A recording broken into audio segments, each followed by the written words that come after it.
जरा सोचिए, एक ऐसी कंपनी के बारे में जो सिर्फ व्यापार नहीं करती, बल्कि अपनी खुद की सेना रखती है, युद्ध लड़ती है और एक पूरे उपमहाद्वीप पर हुकूमत करती है। हाँ, हम बात कर रहे हैं ईस्ट इंडिया कंपनी की। आज हम उसी अविश्वसनीय कहानी में उतरेंगे कि कैसे ब्रिटिश सरकार ने ही इस विशालकाय कंपनी को धीरे धीरे लेकिन बहुत सोची समझी रणनीति के तहत खत्म कर दिया। ये सिर्फ एक कंपनी के अंत की कहानी नहीं है, ये एक साम्राज्य के उदय और भारत के आर्थिक भविष्य के बदलने की कहानी है। चलिए शुरुआत ही करते हैं एक बहुत ही पावरफुल और सच कहूं तो चौंकाने वाले कोट से। कपास बुनकरों की हड्डियां भारत के मैदानों को सफेद कर रही हैं। ये एक लाइन ही उस तबाही को बयां करने के लिए काफी है जो इस पूरे आर्थिक बदलाव के साथ आई थी। ये हमें तुरंत याद दिलाता है कि इन चार्टर एक्ट्स और व्यापारिक नीतियों के पीछे सिर्फ कानून नहीं थे, बल्कि लाखों लोगों की जिंदगियां और उनकी रोजी रोटी दांव पर लगी हुई थी।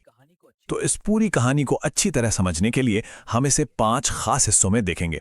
हम कंपनी के एकाधिकार से शुरू करेंगे, जो दिखने में तो बहुत मजबूत था पर अंदर से काफी अस्थिर था।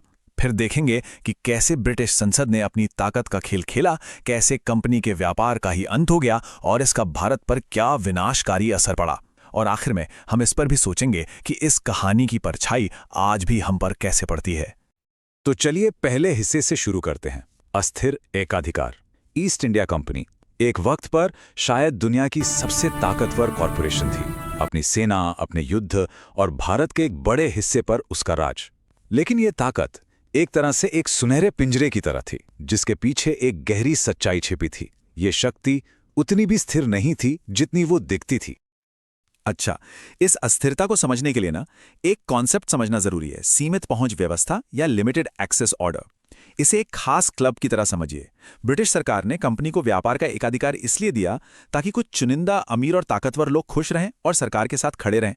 लेकिन इसमें एक पेंच था, सरकार के अपने हित कंपनी के मुनाफे से हमेशा मेल नहीं खाते थे। ये स्लाइड असल में कंपनी की ताकत के इस भ्रम को तोड़ देती है। देखिए, उनके पॉलिटिकल कनेक्शंस तो थे, पर वो परमानेंट नहीं थे। सरकार बदलते ही उन्हें नए दोस्त बनाने पड़ते थे। और तो और, ब्रिटिश सरकार खुद ही दूसरे व्यापारियों को लाइसेंस देकर कंपनी की मोनोपोली को कमजोर करती रहती थी। और जब भी सरकार को जंग के लिए पैसों की जरूरत पड़ती, वो सीधा कंपनी के पास पहुंच जाती कर्ज मांगने। मतलब ये एक बहुत ही नाजुक संतुलन था, जो कभी भी टूट सकता था। तो सवाल ये है कि ये नाजुक संतुलन